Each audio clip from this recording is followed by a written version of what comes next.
DJ Uzi, DJ Uzi.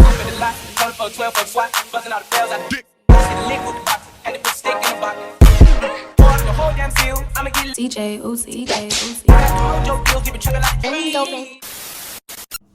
Hey you guys, welcome back to my channel. For all the returning people, hello. For anybody new to this channel, my name is Ayana and I just talk about my journey to law school, and I will continue this YouTube through law school as well. But this is my third time trying with the law school cycle, and I have a bunch of different advice on my channel. So if you're interested, please go back and look at any other videos that I may have created, and let's get into the video.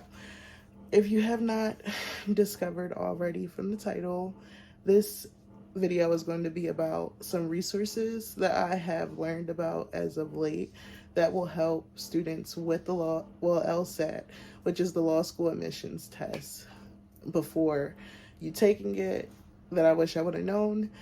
And I think I should say before I get into the video that there's a lot of things happening with the LSAT currently right now, and one being that it may become optional for schools to accept it. There's a lot of controversy about what may or may not happen, but any changes that will happen will be for 2025.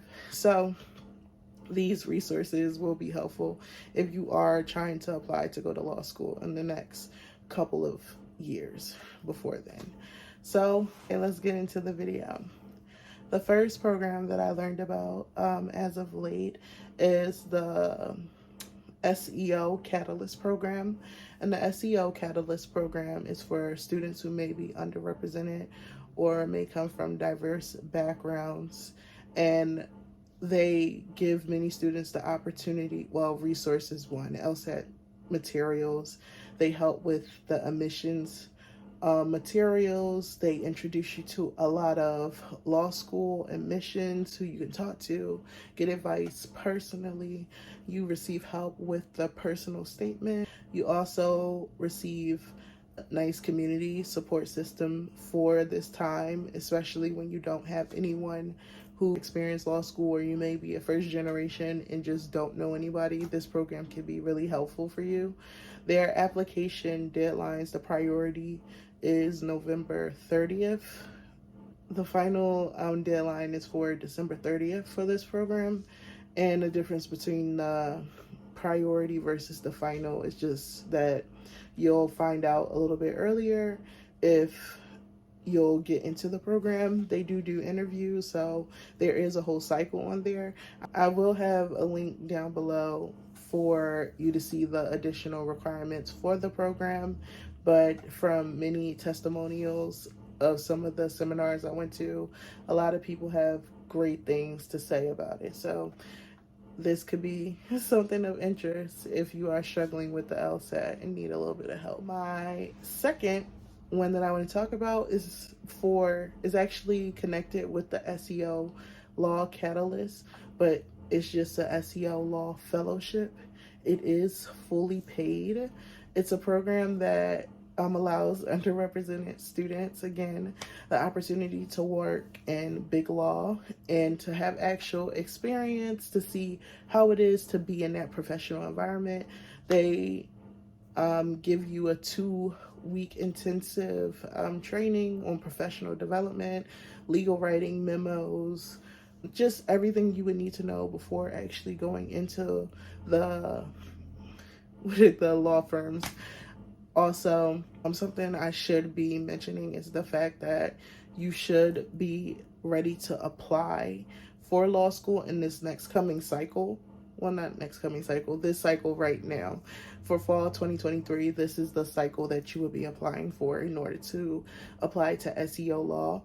On the website, they do have minimum qualifications in order to get into it.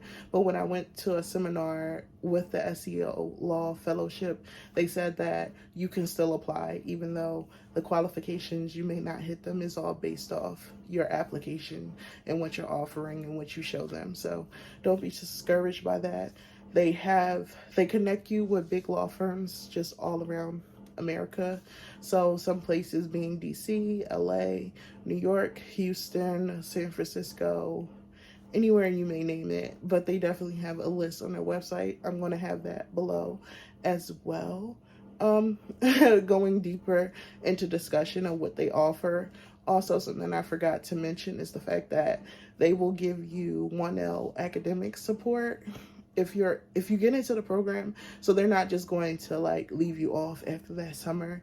They'll also sometimes send you supplements to help you during your 1L academic year. So I went to a seminar. That's also another thing. If you want to learn more in depth about it, when I put the link below, they have seminars just explaining what the program is, have past participants in the program, them speaking about their experience and what they did. And I'm pretty sure once you go to one, you'll be very much interested in what they have to say. So I'm currently trying to apply to get into the program. So wish me luck, and I wish anybody luck who actually decides to go and apply. I'm trying to see everybody win, because why not? Like, one is only 2% of Black women lawyers and 5% are African American, but obviously it does not stop only at African American people who can apply for this. People of all different nationalities, go ahead and apply. Something else I forgot to mention is that they also, in the application, they give you the opportunity to choose to do an in-house along with a big law firm opportunity. In-house, I feel like you're working specific company and in their legal department. So you'll also have an opportunity to do that if you want to. They let you check off the box if that's something that like interests you.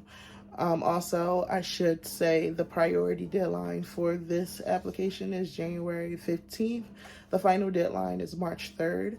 They will have interviews throughout these times in these period if they are interested in your application. So don't what do you call it? Don't sleep on it. Go apply. So now into my next program that helps with the LSAT is the UCLA Fellowship. I should say that you should be in California for this program, more so close to Los Angeles, and have the opportunity to get to the campus. Along with, you have to have a minimum of 3.3 GPA.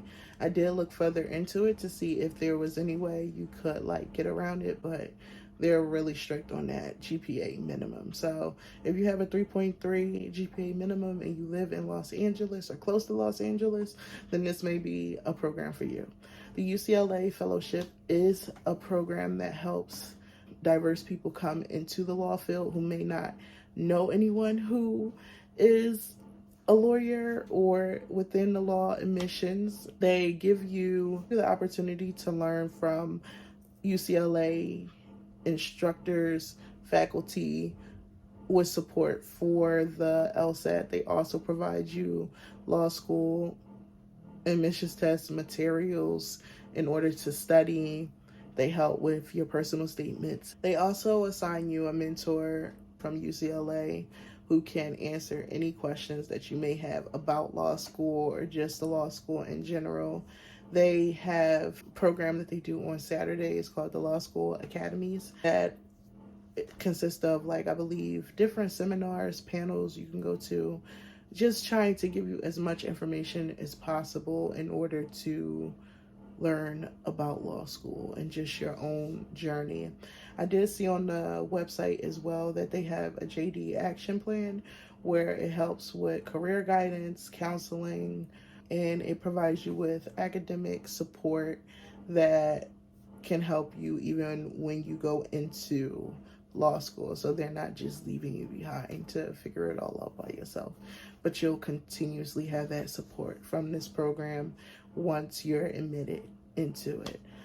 I don't know the deadlines for this one, but I will leave a link below just showing you their website, and it'll have more in-depth research on the program, and the application is on there as well. So stay tuned if this is interesting.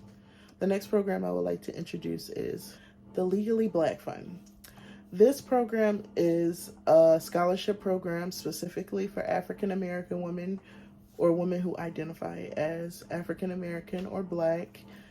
It's a scholarship program. The founder is Talia Scott, and right now, as I said previously in the video, there's only 2% of African American women lawyers in the law field currently. This program is used to provide funds to help with LSAT fees, LSAT materials, also helping with academic support. The founder actually does go to New York Law School currently, and she also has on her Instagram page, which I will be showing like right here, she has appointment times just to talk to her personally, any questions that you may have. And this is like a really great thing that she was able to start and collaborate with many people. If you're interested in this, I also will have a link down the bottom with the website and just more so what she offers. And if this sounds like something that's interesting to you, for you to be able to sign up to be a board member or to be a volunteer if you are down for the cause. And the last program that I would like to mention is LEAP. LEAP stands for Legal Education Access Pipeline. This is also based in California. They have not moved to the East Coast yet, but if you are in California, I know they're branching. I think it started out in Los Angeles, but it is branching to further parts in California. So I definitely will leave a link down below, but this is another fellowship program that helps with the LSAT. They give lots of support as far as with your personal statement, having the chance to meet admissions counselors. They'll give you lots of advice on the law field, answer any questions that you may have. And I don't think they have like a minimum GPA that you need to have in order to join the program. It's just simply applying. I will also link them down below. They have sessions where they talk more in depth of what they offer. So this is just like a general basis. If you have any more questions, you can reach out to the director. She's like super cool. I met her in like a seminar, and it just seems like a really nice program. I should mention as well, some of the most common applicants are first generation students, may come from a diverse background, or if you possibly identify as LGBTQIA+. But don't let it be limited to that. People can be diverse in many different ways, but these are just examples of people who have joined in the past. And to go on to explain more of an extensive list of what they do mentoring, they have workshop and development program, networking, mock lawyering skills, and social justice programming. You don't have to want to only do, I believe, social justice in the law field, but they are based in that, trying to help their communities and finding ways to give back and to continue to diversify the law field. If you've stayed this long and if you learned anything this far from this video, I am glad. Leave comments below if you know any other programs that can be helpful for anybody who is studying for the LSAT or who may need assistance. Finding more groups, I think that's like really helpful. Having partners, that I mentioned in my past videos, just about studying for the LSAT and preparing for law school. I know how difficult it can be, so hopefully this video itself is very much helpful to you all. Please stay tuned, like, comment, subscribe if you like my content or if you made it here to the end.